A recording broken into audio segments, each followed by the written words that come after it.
네, 오늘 뉴스 완전 정복하는 온유한 뉴스톱의 김준일 수석 에디터 나오셨습니다. 안녕하세요. 네, 안녕하세요.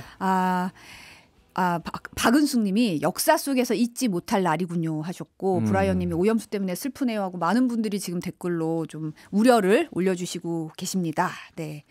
아이고, 일본 도쿄 전력이 후쿠시마 원전 오염수를 오늘 오후 1시에 방류하기 시작할 거라고 공식 발표를 했어요. 예, 아마 이 온유환이 끝날 때쯤부터 이제 아마 방류가 시작될 것 같아요. 한 29분 정도 남았는데 오늘 오전에 이제 도쿄 전력의 보도자료를 통해서 오후 1시부터 오염수 해양 방류 개시한다 이렇게 얘기를 했습니다. 네.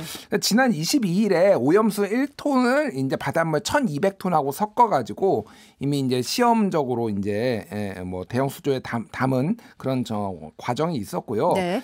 그러니까 전체적으로 보면은 이제 이거 1리터당 1,500 베크렐이 삼중수소가 미만인지를 이제 확인하는 작업을 거치고 그리고 농도가 기존치보다 낮게 나왔다고 이제 발표를 한 상황이니까 이제 시간 문제였다 이렇게 보시면 될 것 같아요. 그래서 하루에 460톤씩 이제 방류를 한다고 합니다. 그래서 17일간 7,800톤을 일단은 바다로 내보낸다라는 계획인데 지난번에도 말씀드렸지만은 이거 희석하는 거는 별 의미가 없는 거예요. 그러니까 일본의 방류 기준에 맞춰가지고 이게 뭐 농도가 이 정도 이하여야 된다라고 하니까 바닷물에 섞는 거지 어차피 바다로 나가면 다 똑같은 거거든요. 사실은 미리 섞나 나가서 섞이나 그래서 이제 이게 장기간에 이제 어떤 영향을 미칠지 이런 것들은 지금 확인된 바가 없어서 우려가 상당히 되고 있습니다.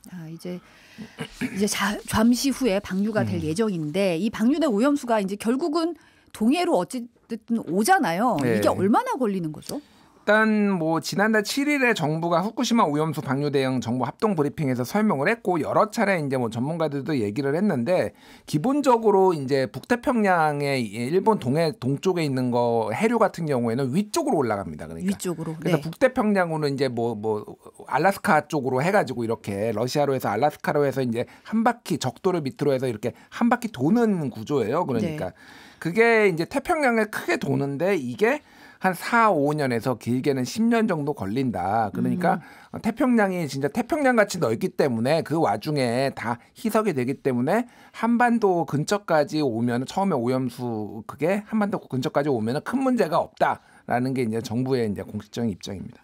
근데 사실은 해류라는 게 사실 뭐 우리가 예측한 대로 막말로 시뮬레이션이 있지만 그대로 움직인다고 볼 수도 뭐 그냥 예측대로 움직인다면 좋겠지만 그게 예측대로 안 움직일 수도 있는 거고 또 전문가들 얘기로는 이제 심층수 같은 경우는 더 빨리 영향을 미칠 수도 있다는 얘기가 나오고 있잖아요. 그러니까 지금 말씀드린 거는 이제 표층수라고 해가지고 200m 이상에 있는 이제 물을 이제 바다를 얘기하는 거고 이제 말씀하셨다시피 심층수는 이제 200m보다 이제 아래 이제 더 밑으로 내려가는 건데 이거 같은 경우에는 이제 뭐 말씀하셨다시피 이제 해류라는 게 좀 복잡하기는 한데 이거는 일본의 북쪽으로 가는 게 아니라 남쪽으로 이렇게 내려온다라는 거예요. 남쪽으로 이렇게 쭉 내려오는데 구로시오 난류라고 하는데 이거를 쭉 내려오다가 다시 북쪽으로 이제 올라온다라는 거예요. 그래서 한반도에 도달하는 시간이 훨씬 짧다. 이거는 뭐 한 7개월에서 1년 사이에 한반도에 온다라는 건데. 7개월에서 1년. 예, 이제 전문가들의 의견입니다. 뭐 서균열 뭐 서울대 원자행 핵공학 명예교수 같은 경우도 이런 얘기를 했습니다. 다만 이게 삼중수소 같은 경우에는 무겁지가 않기 때문에 수소가 원래 가볍잖아요. 그러니까 이 표층수에 머물지 심층수까지 내려가지는 않는다라는 거예요. 다만 이제 우려되는 거는 이제 조금 원자가 무거운 것들, 중성자 원자가 무거운 것들 예를 들면 플루토늄 같은 경우에는 이게 바다로 이제 가라앉는다라는 겁니다. 그러니까 이거는 심층수로 따라서 이동할 가능성 이제 이런 걸과 이제 제기된 거죠. 다만 정부는 매우 미미한 양이다. 물론 왜냐하면 이제 뭐 소위 말해서 알프스 다액종 제거 설비로 다 걸른다라는 거 아니에요. 웬만한 거는 다 걸러지기 때문에 이게 한반도의 해역에 영향을 미칠 가능성 적다 이렇게 좀 설명을 하고 있습니다. 일본 정부가 이제 오염수 방류 기간이 이제 오늘부터 방류가 되면 지금 일본 정부 설명대로라면 한 30년 정도 걸릴 걸로 예상을 하고 있는데 뭐 전에도 잠깐 말씀을 하셨지만 그 이상이 될 가능성이 높다는 얘기가 나오고 있잖아요. 그러니까 어제 일본 언론들이 이 부분을 대대적으로 보도를 했어요. 뭐 아사히 신문, 뭐 마이니치 신문 등등해서 방송들도 많이 보도를 했는데 이제 실제 방류가 되니까 이제 얼마나 될 것이냐 일본 사람들도 궁금해하잖아요. 모두가 모든 언론이 입을 모아서 얘기한 거는 30년 안에 끝나기는 거의 불가능에 가깝다. 불가능에 가깝다. 왜 그러냐면은 이게 폭발을 해가지고 그 안에 이제 핵 연료봉이 다 녹아내렸잖아요. 그렇죠. 잔해로 막 있어요 지금. 네. 그게 880톤이라는 거예요. 그게 880톤. 예, 적은 양이 아닌 거죠. 그러네요. 그러니까 이거 여기에 지금 지하수가 흐르고 있어서 지하수가 오염되고 이게 뜨거우니까 이거를 식히기 위해서 물을 붓고 지금 이래서 하루에 이제 예전에는 한 180톤 나오다가 최근에는 80톤에서 100톤 정도 매일 나오고 있다라는 거예요. 지금도. 어쨌든 계속 나오고 있다는 거잖아요. 지금도 나오고 30년 동안 일본 정부 계획이 맞다고 하더라도 30년 동안 계속 나오는 거예요. 그러니까 이거를 폐로 완전히 안에 있는 그 찌꺼기들 핵 연료봉 찌꺼기들을 다 드러내가지고 이거를 뭐 다른데 안전한데 보관하고 이거를 뭐 완전히 그냥 밀봉을 하지 않는 이상 이게 계속 나온다라는 건데 전에도 말씀드렸지만은. 사람이 가면 죽어요 지금 여기 그렇죠. 방사선이 네네. 너무 세가지고 뭐 1시간에서 몇 시간 안에 죽는다. 그래서 로봇이 가서 해야 되는데 이 기술이 개발이 안 됐어요 지금. 일본이. 로봇이 가도 이제 제대로 작동을 안 한다는 거죠? 예, 방사선이 너무 세니까 오작동이 계속 일어나서 멈춰버리거나 뭐 이런 일이 여러 차례 일본이 해봤는데 안 되더라는 거예요. 그래서 일본의 계획은 어쨌든 이거를 뭐 30년 40년 안에 뭐 마치겠다 이런 건데 이거에 대해서 일본 언론들도 굉장히 회의적이다라는 거예요. 그러면은 제가 말씀드렸듯이 그래서 그린피스 같은 경우에는 이번 세기 내에는 안 된다. 이번 세기 내에는? 예. 21세기 내에는 안 된다라는 얘기는 제가 뭐 엊그저께 말씀드렸듯이 이게 30년이 아니라 50년, 100년이 될 수도 있다라는 게 과장이 아니라는 거예요. 그러니까 네. 이게 한 사람이 이제 올해 태어난 사람은 평생을 오염수 방류하는 거를 볼 수도 있겠다. 예. 니키 김님이 애들은 어쩝니까 하셨어요. 네. 오는 10월 열리는 런던 협약 총회가 변수가 될 수도 있다는 얘기가 좀 나오더라고요. 예, 이거는 그러니까 어떤 얘기죠? 런던 협약 같은 경우에는 1972년에 이제 런던에 모여가지고 전 세계 국가들이 바다에다가 폐기물들을 버리지 마자. 여기는 핵 폐기물까지 이제 포함이 되는 거죠. 이런 왜냐 공동의 자산이니까 네. 이런 건데 이게 이제 강화가 되는 계기가 93년에 러시아가 동해 이제 블라디보스톡 남동쪽에 190km에다가 액체성 폐기물 900톤을 버린 거가 이제 걸려요. 네. 그러니까 이제 일본이 난리가 났습니다. 그래서 일본 총리가 보리스 예친 대통령까지 불러요. 양자회담까지 합니다. 그래서 항의를 막 하고 그랬어요. 일본이. 그런 다음에 93년에 이 런던 협약을 개정을 해가지고 강화를 해가지고 모든 핵 폐기물은 버리지 못한다. 이거를 일본이 주도를 했거든요. 강화하는데. 예. 네. 근데 이제 내로남불이 된 거죠 지금. 그래서 오는 10월에 이제 런던 협약에서 열리는데 지금 우리나라 해수부 같은 경우에는 지난달 4일에 이제 브리핑을 했는데 이 문제를 총회에서 다뤘으면 좋겠다고 이미 얘기를 했다라는 거예요. 그러니까 예. 그래서 이게 공식 의제로 다뤄질지 뭐 이런 건데 제가 지난번에도 좀 이상한 논리라고 얘기를 했는데 일본은 이게 런던 협약에 들어가지 않는다라고 하는 게 우리는 배로 투기를 하는 게 아니라 육지에서 파이프로 버리는 거기 때문에 이거는 런던 협약에 해당되지 않는다. 배로 그러니까 방식이 우린 다르니까 상관이 없다 이런 투기, 건가요? 그러니까 보통은 이제 다 배로 가서 버렸거든요. 그렇죠. 그러니까 네. 이거는 런던 협약에 해당되지 않는다라고 지금 주장을 하고 있어요. 네. 그래서 제가 약간 독소리, 약간 네. 그 동물까지 소리해서 제가 지금 청취자분들이 들어도 이상한 거라고 생각을 하실 거예요. 어쨌든 근데 이게 다뤄질 것인가? 그래서 한국이 문제 제기를 안 해도 중국도 지금 여기 가입돼 있거든요. 네. 그러니까 중국이나 다른 국가들이 이제 이 문제를 제기할 가능성 그래서 그거를 좀 봐야 될 것 같은데 그게 또 뭐 어떻게 결과가 나올지 뭐 그거는 좀 멈출 수 있을지는 좀 지켜봐야 되는 상황인 것 같아요. 이제 어쨌든 방류가 시작되면 이제 협약에서 어떻게 얘기를 해서 아주 강하게 제기가 되지 않는 한 중단하기가 쉽지 않을 거란 얘기도 좀 있긴 하더라고요. 어쨌든 방류를 시작했으니까. 그렇죠. 이제 그래서 뭐 이제 알프스 다핵종 제거 설비가 고장 나는 경우 이럴 경우에는 우리나라에서도 뭐 강력하게 문제 제기를 하겠다라고 하는데 고장이 이제 뭐 날지 안 날지 예전엔 고장 난 적이 있으니까 그걸 배제할 수 없는데. 네. 그거를 이제 일본이 또 투명하게 공개를 할지 뭐 여러 가지 이제 변수들이 있는 거죠. 도쿄 전력에 대한 불신도 또 있고 하다 보니까 이 부분에서 제가 하나만 말씀드리면은 2011년에 3월에 이제 폭파했잖아요. 네. 그리고 2014년까지 도쿄전력에서 뭐라고 했냐면은 바다로 핵 오염수 아까 제가 얘기했듯이 지하수로 해서 이렇게 나가는 거 하나도 없다라고 2014년까지 거짓말했어요. 그러다가 도저히 안 되니까 사실은 우리 거짓말했어요라고 그때서야 그동안 엄청나게 많은 핵 오염수가 바다로 나갔거든요. 그냥 걸러지지도 않고. 그러니까 도쿄전력은 이런 데예요. 그러니까 믿을 수가 없습니다. 사실은. 어떻게 보면 좀 모니터링이 면밀하게 돼서 좀 제대로 이루어졌으면 좋겠다는 생각이 듭니다. 네, 그럼 다음 소식은 정치권 뉴스 좀 볼게요. 검찰이 쌍방울 그룹의 대북 송금 의혹 관련해서 이재명 대표 검찰 출석을 통보했는데 언제 오냐를 가지고 지금 신경전이 벌어지고 있잖아요. 오늘 시선 집중에 조홍천 의원 나왔는데 발언 잠깐 보고 오겠습니다. 근데 지금 보도된 바에 의하면은 대표실에서는 아무런 연락도 받지 못하고 언론을 통해서 뭐 다음 주라는 얘기를 먼저 들었다는 거 아닙니까? 아, 그래요? 예. 직접 통보가 없었고. 네, 그랬다고 해요. 대표실에서는. 네. 그러니까 조금 업셋돼서 그러면 내일 나갈게라고 했다는 거죠. 네. 그러니까 수원지검에서는 아니 우리 뭐 재판도 있고 뭐 다른 사람 조사도 해야 되고 내일 안 돼요. 30일 날 나오시라고 했던 겁니다. 뭐 이렇게 했다는 거예요. 그러니까 뭐 이리 오느라 뭐라고 아래어라 뭐 이 언론 통해서 이렇게 하는 거 이건 정말 비정상적이고. 그건 좀 이해가 안 되는 거. 아니 당사자한테 날짜로 통보를 하는 게 맞는 거잖아요. 예. 그러니까 이건 굉장히 그 절차가 비정상적이에요. 그렇죠.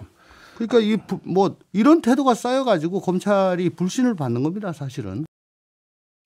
그러니까 지금 이 얘기는 이재명 대표와 검찰의 출석 시점이 전혀 사전에 조율이 안 됐다는 거잖아요. 그렇죠. 그러니까 일반적으로는 이런 사건은 뭐 긴급 체포를 뭐 할 사안 이런 게 아니라면 그렇죠. 일반적으로는 네. 검찰이 피해자와 이제 출석 시점을 조율하고 어쨌든 야당 대표잖아요. 그렇죠. 그러면은 네. 뭐 야당 대표의 존중도 있고 바쁘니까 이게 해야 되는데 검찰 쪽에서 먼저 언론을 통해서 약간 언론 플레이 하듯이 이제 날짜가 나오니까 이 대표 측에서도 이제 황당하기도 하고 화가 나니까 박성중 대변인이 그러면은 이제 24일 오늘이죠. 오늘 오전에 바로 조사 받으러 가겠다. 뭐 이런 식으로 해가지고 약간 양측의 신경전이 있었다. 그 내용은 지금 방금 인터뷰에서 들으신 겁니다. 예. 네. 그러면 지금 일정상으로 이제 다음 주에 30일 날 출석을 한다고 치면 사실상 비회기 때 영장 청구 가능성은 거의 없다고 봐도 되는 건가요? 어떻게 돼요? 그러니까 30일이 다음 주 수요일이고 9월 1일이니까 30일이 있고 이제 이런 거잖아요. 그쵸.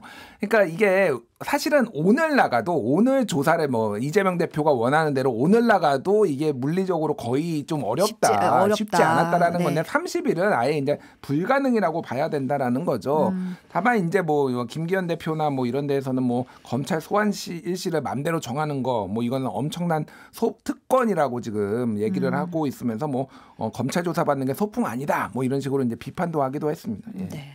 지금 또 검찰이 그 이화영 전 경기도 평화부지사 관련해서 뭐 사법 방해 의혹이다 해가지고 규명하려고 노력을 하고 있는 것 같은데 이런 상황에서 다음 주 중에 박찬대 민주당 최고위원 소환할 거라는 보도가 나왔더라고요. 예, 그러니까 이거는 좀 배경을 좀 아셔야 될 것 같은데 지금 전체적으로 보면 쌍방울 대북 송금과 관련해서 수사가 있고 네. 백현동이 있잖아요. 그렇죠. 네. 백현동 같은 경우에는 그러니까 쉽게 얘기를 하면은 정찬민 의원이 예전에 용인시장 했을 때 그때 이제 수억 원대 이제 업자로부터 받아가지고 구속돼가지고 지금 법원에서 판결까지 나왔잖아요. 그렇죠. 네. 그러니까 이런 경우에는 굉장히 검찰 입장에서는 심플한 거죠. 그러니까 수뢰가 있으니까. 근데 이거를 이제 밝히지 못하고 있잖아요. 뭐 이재명 대표가 뭐 돈을 받거나 그런 게 없으니까 이거를 배임으로 해야 되는데 그럴 경우에는 상당히 영장을 청구를 하더라도 그러니까 구속영장의 발부가 안 될 가능성, 영장실질심사에서. 왜냐하면 이런 경우에는 긴급하게 구속을 해야 될 요건이 아닌 거죠. 그러니까 지금 최근에 검찰의 기류가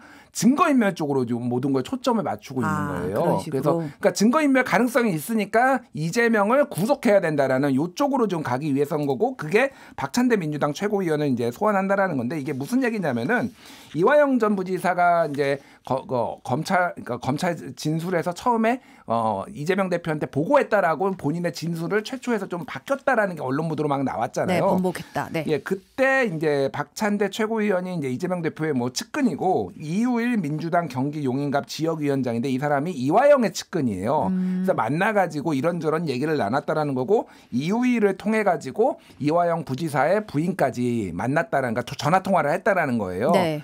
뭐 처음에는 또 이제 뭐 모른다고 했다가 약간 박찬대 의원이 말이 바뀐 부분도 있습니다. 그러니까 요게 지금 그러니까 소위 말해서 재판 지연을 위해서 지금 증거인멸, 재판 지연, 고의 지연 이런 식으로 지금 본다라는 거예요. 검찰은. 방해를 했다 뭐 방해를 이렇게. 사법 방해 뭐 이런 거죠. 그러니까 그래서 박찬대 최고위원은 이제 불러서 이제 조사를 하겠다 뭐 이런 지금 상황인 것 같습니다. 예. 북한이 오늘 새벽에 평안북도 동창리 일대에서 군사 정찰 위성을 발사를 했는데 실패했다고 발표했죠. 예, 북한이 오늘 오전 6시 15분쯤에 이제 발표를 했는데 그 평안북도 철산군 서해 위성 발사장에서 발사한 정찰 위성이 3단계 비행 중에 이제 비상 폭발 체계 오류가 발생해서 실패했다고 밝혔고 우리 군도 새벽 3시 50분쯤 발사체를 발사했다라는 것이 이제 확인을 했는데 2시간 그러니까 북한이 2시간 25분 만에 이제 발사 실패를 이제 공식 인정을 한 셈이 됐습니다. 네. 그래서 지금 5월 31일 때 그때 1차 발사 때도 2시간 반 만에 인정을 했거든요. 네. 그러니까 빨리빨리 인정을 한다라는 네. 거고 그때도 어쨌든 3차 위성 발사 아니요 3차 위성 발사가 아니라 이제 그 3단계 비행 중에 이제 이게 문제가 생겨서 이게 안 됐다라고 하니까 지금 어떤 문제가 있는 것이냐 이런데 조금 궁금증이 자아내고 있고 10월 달에 3차 위성도 지금 하겠다 북한이 지금 밝힌 상황입니다. 그러니까 이번 발사 실패 원인이 엔진 문제는 아니라고 했고 예. 5월에는 원래 이제 엔진 문제라고 했는데 요거 문제는 아니라고 얘기를 하고 있어가지고 그러면 근데 이제 전문가들 사이에서는 이상 징후가 있었다는 얘기가 나오고 있어요. 그러니까요. 이게 그러니까 1차 때는 어쨌든 엔진에 문제가 있어서 했다라는 건데 이번에는 엔진은 아니다라고 이제 북한이 공식적으로 밝혔어요. 네. 그러니까 근데 우주 발사체가 엔진 문제가 아닌데 3단계 비행 중에 폭발하는 경우는 거의 없다라고 합니다. 전문가들 얘기로는. 그러니까 이게 정해진 궤도에서 이탈을 하면은 이게 네. 자폭하게 이게 왜냐면 이상한 데로 떨어지면은 문제가 생기니까. 근데 이제 이게 그러면 궤도 이탈로 인한 자동 폭발인지 아니면 오작동 때문에 실패한 것인지 이런 것들이 지금 알 수가 없다라는 거죠. 그래서 이게 엔진 문제가 아니라고 하면 어떤 것인가? 일각에서는 그러니까 대륙간 탄도미사일을 이거 사실상 실험한 거 아니냐 이런 얘기도 나오고 있어요. 그러니까 괴물 ICM으로 이제 북한이 자랑하는 화성 17형 엔진을 사용했고 여기에 네. 뭐 여러 가지 이제 뭐 핵을 장착하지는 않았겠지만 가상의 핵 뭐 이런 것들을 핵탄두를 하고 이런 뭐 실험을 하다가 이거를 폭파시킨 거 아니냐 예를 들면은 뭐 이런 실제로는 위성에 실린 게 아니다 뭐 이런 얘기도 나오고 있어서 요거는 좀 당국이 좀 어떤 조사 결과를 내놓는지 좀 봐야 될 것 같습니다. 그러네요. 그리고 오늘 새벽에 들어온 소식인데요. 러시아에서 이제 무장 반란 시도했던 용병기업 바그너 그룹의 수장이죠. 프리고진이 비행기 추락 사고로 사망했죠. 아, 저는 이거를 보면서 그 영화 대사가 생각나더라고요. 어떤 영화죠? 예, 그 달콤한 인생 이병헌 씨가 나왔던 거. 네. 김영철 씨가 그 얘기를 하잖아. 넌 나에게 모욕감을 줬어. 그리고 모욕감을 주고 어제 이병헌을 거의 죽였잖아요. 그렇죠. 죽이려고 했잖아요. 네. 이게 그러니까 2달 만에 이제 비행기 추락 사고로 이제 사망을 했는데 한 10명 정도 타고 있었다고 네, 합니다. 네. 그때 당시에도 신변 위협이 있었다. 이 우려가 있었어요. 그런데 이제 여기에 프리고진의 이름이 이제 뒤늦게 있었다라는 거를 러시아가 이제 발표를 했는데 이게 소셜 미디어에 이게 그러니까 영상에 찍혔거든요. 근데 이렇게 수직 낙하를 합니다. 그러니까 비행기가 탁 떨어지더라고요. 이게 무슨 비행기에 문제가 있어서 이렇게 급격하게 하는 것도 아니고 뭔가 맞아가지고 이렇게 낙하하는 모습이 네. 이제 떨어진 거예요. 그래서 이게 이제 미사일에 맞았다 이런 추정이 나오고 있는 거죠. 예. 네. 보니까 이 어떻게 보면 한때 푸틴의 요리사로 불렸는데 이제 의문이라고 해야 될지 모르겠지만 의문의 주급을 맞은 거잖아요. 이제 결국은 2달 전에 일으킨 무장 반란의 응징이다라고 보는 시각이 많은 거죠. 그렇죠. 그러니까 푸틴이 지금까지 정적들을 이제 제거하는 방식이 사실은 독살 많이 이제 뭐 했잖아요. 음식 조심하라는 얘기 많이 했죠. 뭐 네. 커피 같은데 독살하는 거 있었고 심지어는 야당 지도자를 모스크바 한가운데서 저격했어요. 총격해가지고 그것도 이제 공식 인정을 안 하지만 그래서 저도 음식이나 총격으로 죽이지 않을까 뭐 이렇게 좀 예전에 추측을 했었는데. 네. 이제 요리사 출신이다 보니까 음식에 좀 철통 같았나? 이번에 이렇게 안 되니까.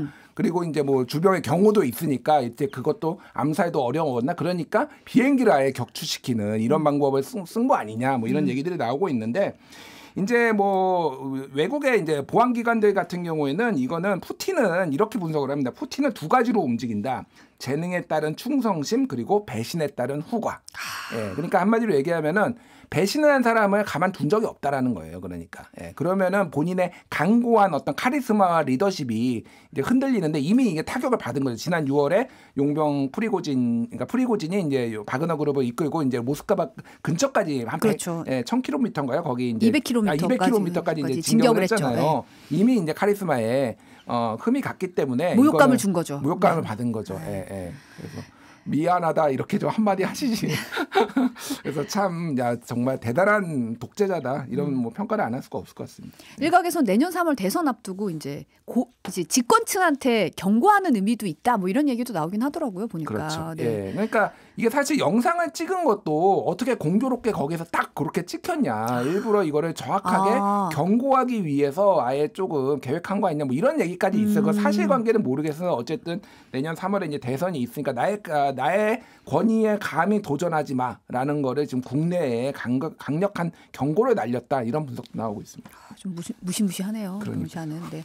오늘 여기까지 듣겠습니다. 온유한 뉴스톱의 김준일 에디터였습니다. 감사합니다. 감사합니다.